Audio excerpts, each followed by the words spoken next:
Latar belakang sosialisme.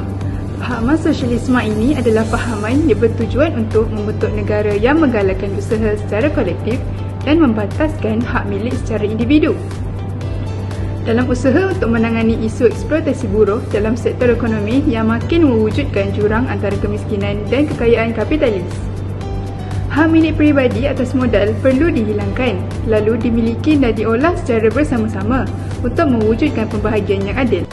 Seterusnya, kaum buruh membuat sejumlah tuntutan untuk kepentingan status dan kedudukan mereka, lalu membentuk kelompok yang kemudian dipanggil golongan sosialis. Istilah burjuasi merujuk kepada pemilik modal beserta institut dan istilah proletariat pula merujuk kepada golongan buruh.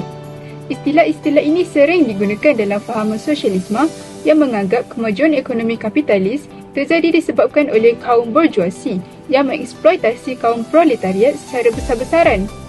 Dalam fahaman sosialisme, modal termasuk dalam alat produksi yang merujuk kepada media seperti mesin dan peralatan yang mengolah bahan menjadi produk dengan bantuan pekerja. Alat produksi tidak langsung pula ada termasuk gudang, tanah, bangunan dan lain-lain. Yang seterusnya, isu atau masalah ideologi. Yang pertama, keterbatasan kebebasan individu. Kritik terhadap sosialisme seringkali meliputi pernyataan bahawa sistem ini dapat membatasi kebebasan individu, terutama dalam hal kebebasan ekonomi dan pemilihan pekerjaan. Antaranya dari segi kebebasan dalam pilihan pekerjaan.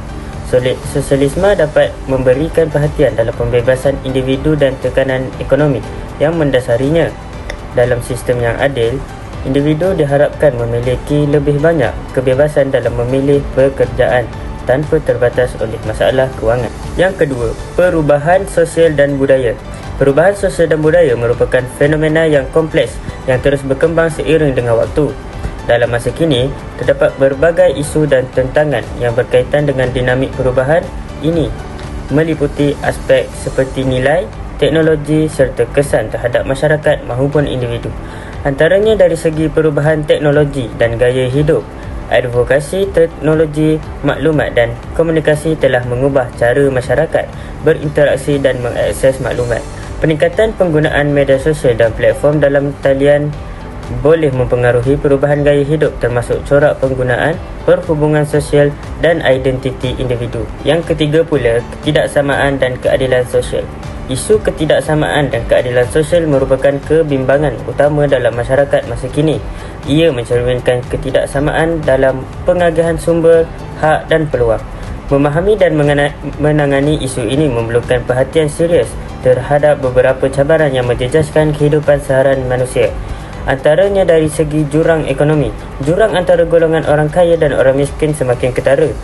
Cabaran ini termasuk pengagihan pendapatan dan kekayaan yang tidak sama rata, menghadkan akses kepada perkhidmatan pendidikan dan kesihatan dan memperkukuhkan kitaran kemiskinan. Seterusnya, saya akan membincangkan tentang kesan dan implikasi sosialisme. Yang pertama ialah keseimbangan individualisme. Dasar sosialisme dapat mengawal pemilikan harta individu supaya tidak merosakkan kepentingan masyarakat awam.